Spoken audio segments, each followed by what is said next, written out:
questo rosso con questo è il patrimonio aziendale. Impieghiamo un centinaio di persone e siamo qui dal 65 più o meno. Dopo Tocca è un socio fondatore del Salone del Mobile.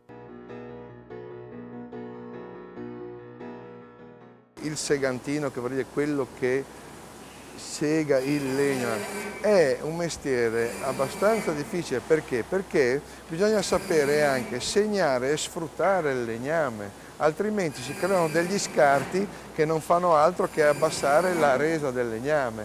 Per cui capisci, anche queste persone sono persone molto esperte che conoscono il legno dove ha il difetto, dove non bisogna tagliare, perché se facciamo un esempio, questo signore mi taglia un pezzo di legno e c'è un difetto dentro, io butto via la gamba intera.